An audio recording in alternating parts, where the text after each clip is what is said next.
This is another thing we did in Marlborough. You know Ford started the assembly line, at least you think he did. It turns out that Samuel, I think around the 1870s or so, I've got the date there in my notes, he says, what if we put 12 people in a line, and each person does a different job so we can produce the shoes faster? He started the assembly line. And you know what? Faster was an understatement. That's why such growth. So, any other questions? Yeah. You had two railroads come into Marlborough, and they did not go through, as you've already identified. One, why didn't they go through? There's a lot of politics in it. Has that changed? Up north, where we have Haverhill and Lawrence developing, they were making shoes, but eventually we know they became the textile home of the universe. But they had the ear and the representation in Boston that we did not. So in order to get a permit, because you needed a state permit, to take a railroad and build a spur into a town, you had to get that okay from the legislature. Well, who controlled the legislature? Haverhill, Lawrence, and they said, no, we don't need your competition. And that's why the spurs did not come into town. And that's why Samuel Boyd said, the heck with you, I'm building my own and I'm not waiting. And it became so difficult because on one end, New Haven, I guess it was, they had to go in and then turn around the engine. Mm-hmm. But on the other end, on basically Maple Avenue area, they had to back up. Yep. All the way. Because it was only one way in and one way out. Yeah, incredible. And it's incredible when you think of what they did, because today we go, they did what? But it worked, okay? There were some catastrophes. Yes. That's another story, okay? So how long was the line, the connector? Where's it come from? Just about the Marlborough, Southborough line, I think it was? It was like, they call it Marlborough Junction. Yeah. Where the old registry building is. Oh, In yeah. that area. Right. Area. So it's not that it was long, it's not that long, it's that it was needed, right? We're up Main Street, but I'm not sure how far, we're not, I mean, we're quite a bit. Any other questions? Yeah. And what, is that a Howe factory? No, what I have here is a fry factory. Oh, okay. Because today when we went to our historical society where we have all these artifacts, you can only find the fry picture. But a Howe factory is much smaller than that he built, expanded. Then downtown, there's a whole block of an office building named after Samuel and his people, Samuel Boyd, called the Boyd Building, and it comprised part of his factory. But what's intriguing about this is, here are all these people, children, mom, grandparents. This is a factory. All these people's, and the work that they have here, their parents and their grandparents, they didn't know what a factory was. They worked on a farm. Yet look at what we have here. That's what's interesting about this picture, and that's what it reveals. Child labor. Yeah. Yeah, which again, That's what you had. was okay. More advanced labor by the adults, but labor, jobs, income. Now you had cash to spend, and you didn't worry if your crop failed because you weren't planting crops. Right. So it changed the way we could live and what we could spend on improving our lives. This is a detail, but do you know how long the financing was for one of these houses that the workers would have? I mean, how possible was it to finance a I don't know. Janet, do you know? What it might take to finance a house? How should finance it? I mean, Yeah, I mean, you know, your average worker, family, would they be able to get a 30-year mortgage to have a frame house? that's a good question. Well, These towns are full of little houses, and they're not full of tenements, they're full of little houses. Yeah. little houses. The ones on my street, the one I own is a two-family. There may be an answer to that, but it's not as direct. One thing that Samuel Boyd did a lot of was loan money. And he didn't loan money at a usury rate.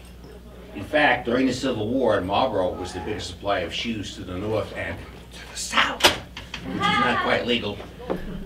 All of the folks in Marlborough who went to fight in the war, Samuel Boyd took care of their families, gave them more money so that they didn't have to worry while they were gone. So I would assume, and I don't know this, but I would assume if he had that philosophy, the ability to have a house was something he wanted for folks, he built the house, he made some money on it, but he didn't break the back of the people who were gonna try and buy it and live in it. That would be my thought. I'm not backing it up, because I don't know, but I guess we can find out. Any other questions? Yeah, just what, how did Marlborough do in comparison to Lynn, which was also a shoe city? Excuse me for saying it this way, we beat the pants, or should I say the shoes off them. And the reason wasn't that we were smarter. We mechanized, they didn't. They still had a lot of people in the building doing individual jobs. They actually had more workers, but they weren't mechanized. So we could outproduce, and we could outship, and we could outmanufacture, so we beat the shoes off them. Because they started out as a cottage industry making shoes in the house. And they moved the cottage industry into a big building with a lot of cottages. And that's why Marlborough was able to, dyes, lasts, sewing machines, say, we're gonna go mechanize because we can do it much better. And that's why Marlborough was able to outmaneuver literally the biggest factory in the country, owned by Samuel Boyd, no questions asked, the largest in the country, maybe even in the world, because of mechanization. Where was it located? Where's it located? Where Chin's Garden I is. don't know. Yeah, that's right. Parking lot across from where the Bin Bin is. Yeah, around Chin's Garden, that's correct, and across the street, and on Maple Street, in that area, that's where the factory complex was. Thanks for the jog of the memory. I think it's at the bottom of the phone. Was that for the Boyd factory? The Ford factory. was Yeah. not- was, Where was the Fry factory? Fry Factory is, what's the name of the street, Pleasant Street? Pleasant Street. Yeah. It's gone Pleasant now. Street across from where there's a fire station over there, now it's a senior living facility. That's where the Fry They Factory was. tore it down, right? The Fry factory? Yeah, it was torn down, and unfortunately, one of the adverse effects, of course, and there's always something that has to happen, was that, you know, that the ground had tanning solution and so forth. We didn't know about it then. We didn't know the ramifications of the health issues, just like we didn't know about what asbestos would do. We'd just do it. Right. All right, so it's been cleaned up. The senior facility is over there, and that's what happened to the Fry Factory. But in and around town, there are remnants of some of those factories, and there are actually still homes that were at one point factories. And I'll give you a location to go to where you can take a deeper look, if I can find my paper. It's www. Let's see, Marlborough history? Historic Marlborough, yeah. Hey, I'm pressured in front of a crowd. Historic Marlborough. You're doing great. .org. Right now, that's fine. Okay. Oh, Now, if she's you using go there- technology, see? Yeah, thank you. That's how you enjoy it. Historic Marlborough, OUGH, .org. Now, if you go there, it's our historical society site, and I'm just a member. This is something I just volunteered to do tonight.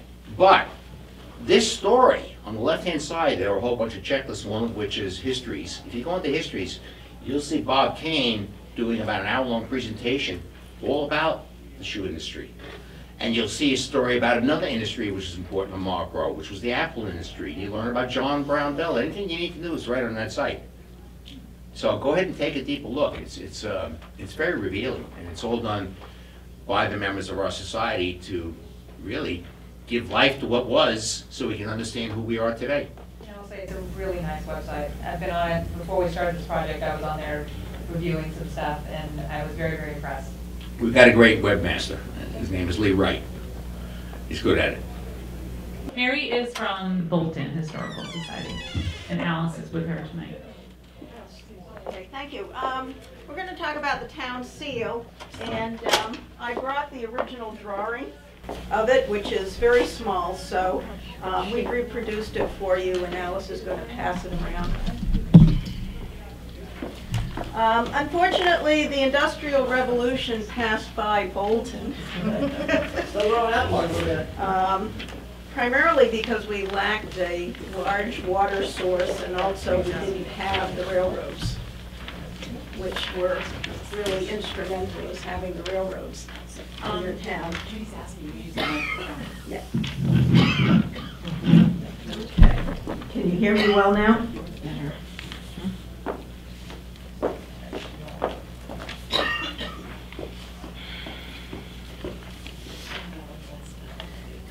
Okay. Alice is passing out the town seal, and for those of you that have it, it's a very simple design, but it represents many unique aspects that make up our town's identity, both in the past and the future. In the center of the seal is the town's Powderhouse. It's a tall, oblong, windowless structure constructed of bricks made in a Bolton brickyard. The Powderhouse once held the town's gunpowder and other ammunition. Up until 1812, these volatile substances were stored in the meeting house, being kept at one time under the pulpit. And we like to joke that this encouraged short sermons. The Powderhouse exists today. It sits on a ledge high above the town center, and it's easily accessed by conservation trails.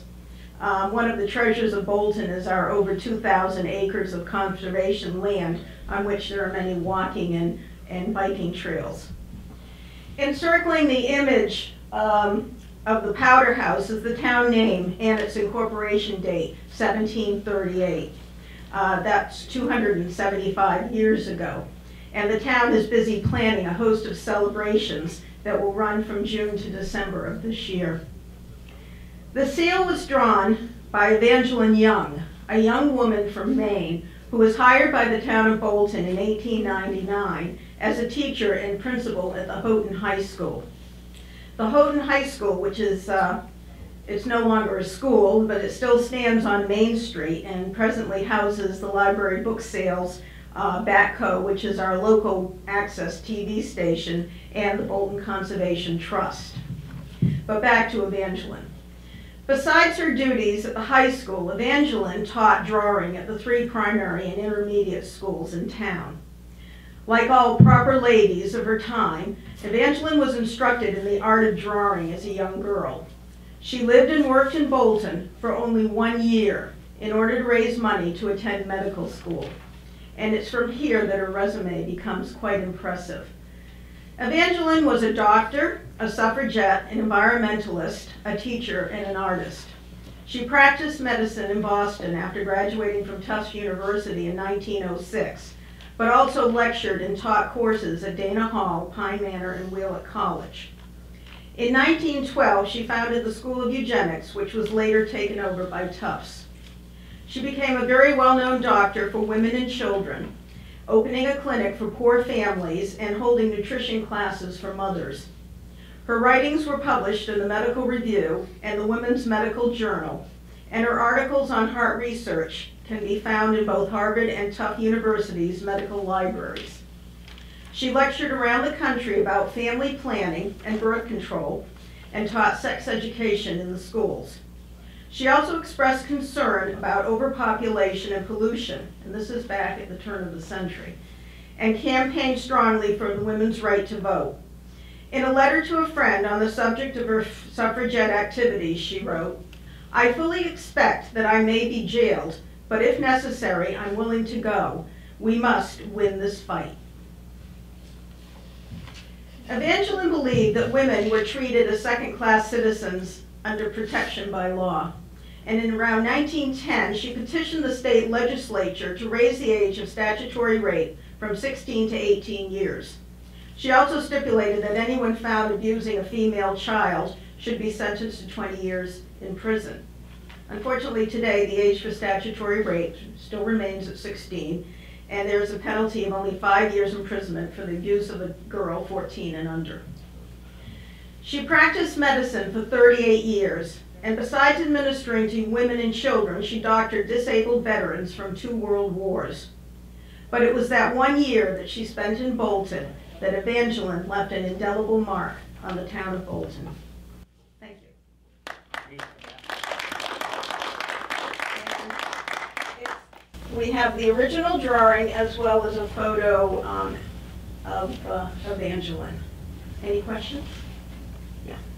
We're always fascinated about this woman. Last time we were too. Was she ever married or had children of her own? What did she end up calling home? She practiced in Boston. So she lived in Boston? Yeah. I think the last time you told us she was in town because she was visiting family, right? Is that how she came to Bolton? I forget. We really don't know what the Bolton connection is. She taught in Bolton, Cambridge, and one other town to earn money to attend Tufts. medical school. But she only worked in Bolton for a year. And actually, part of the Houghton School's requirements, not requirements, is that teachers could only teach for 2 years at the school, and then they had to move on. It was part of the will of Joseph Houghton, who gave the land and money to build the school. That's interesting. I'd love to know that backstory. Yeah. Anything else? Yes. How do you think she, being so different and so outspoken, was able to influence the men who were supposedly running the show? How was she able to do that? Well, I don't know. I know she was very influential with the women. We have at Sawyer House a lot of letters written from students of hers asking for family planning, birth control advice, and thanking her for her, her lectures. And we do know that she was threatened. She was very controversial. I mean, you think of that time period and what she was trying to do. But as far as the men, I can't answer that. Let me ask you one more question. I want everybody else to give their address too. Can you tell us where the Sawyer House is located, so if anybody wants to go and see, or, We are located right in the center of Bolton on Main Street, right across from the First Parish Church. Our address, Alice? 676. 676 Main Street. And we're open on Thursday afternoons from 1 to 3:30, or by appointment call, and we always manage to, arrange a time. Thank you. Thank you very much. And can we have the address of the Hudson? You're on Broad Street, but what's the number? 43. 43 Broad Street. What floor are you on? Fourth floor. Fourth floor. 43 Broad Street, fourth floor. If you wanted to go to the Hudson Historical Society, we're not done. I know. I just want to make sure I get everybody's address. From Tuesdays from 2 to 4. Tuesdays from 2 to 4. Okay. 377 Elm Street, Marlborough, 377 Elm. and we're open on Tuesday mornings, 9 to 12, Thursday afternoons, 1 to 4. Everybody has a website, so that you can find the hours on there. Okay, now we have from Sudbury, the Swanson, with his sword. Everybody just back off, be careful. Good evening. I want to tell the story of King Phillip War. The King Phillip War was the war that killed more people than any other war that America ever had. Sudbury is famous or infamous for it, that we had the largest battle of the King Phillip War, and it happened on, mattering who you're reading, it happened on April 18th, 19th, 20th, or 21st. Different dates for different people, perhaps, but basically what happened was that several people outside in the early morning of, let's say, the 18th of April, 1676, saw some 7 to 10 Indians cross the brook near where Dunkin' Donuts is today on Route 20. Oh, really? And they spread the alarm that the Indians had crossed, and they knew that Indians had battles in Lancaster and Marlborough already, and wiped those towns out mostly. And they spread the word, and a group of I always wanted to hear this story, and I don't want to miss a Oh, word. dear. But I could point this over here if you don't feel comfortable standing in front of you. Just move No, over. I just want to be a moving target, that's all. You are anyway. Okay. A group of local militiamen followed the Indians into a bowl-like area, which is actually on right off of Concord Road, and there something happened. There was upwards of 20 20, 30, 40 men that had from the local militia that were chasing these Indians into this bowl-like area. And this being April, and had a dry winter, the leaves had not deteriorated. They were still there, and the militia made their way through this bowl leading up to Green Hill, and suddenly Indians had been lying in the leaves, and they rose up and ambushed them, right point blank, and killed many right there. And then the battle went over a 100-acre area to, I'm sorry, moving away from the mic. They covered it in a 100-acre area extending all the way down to the Sudbury River.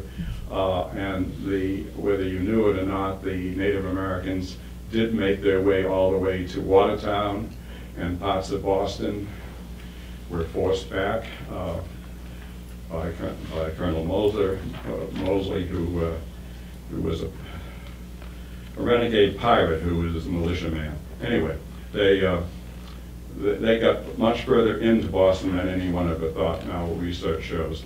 But there was a battle on the Sudbury River, and where 12 men from Concord had come to save Sudbury, and they were wiped out by another kind of ambush. This time, even though it's April, the Indians were in the water, and they rose up at the proper time and wiped out 12 militiamen from Concord. And there was a marker by the old post road with those men's names. But the battle was happening. If you had cell phones back then, you could explain how it was so beautifully orchestrated, but they didn't. And so there was a battle happening. I've timed it to be a 36-hour period that this battle was taking place, and starting with really a simple battle over where the Indians rose up out of the leaves, to a battle on Garrison, on the Haynes Garrison along Water Row, along the Sudbury River, that the Indians were able to get into the barn at the Haynes Garrison, use that to ambush anyone in the Haynes Garrison, but they were not able to get in the Haynes Garrison. We had 6 garrison houses along with a blockhouse. They were not able to get into any of those houses. They were not able to get into the areas of the barns that did have foodstuffs, because what was happening, as the well-known woman who wrote a book many years later, who had been captured by King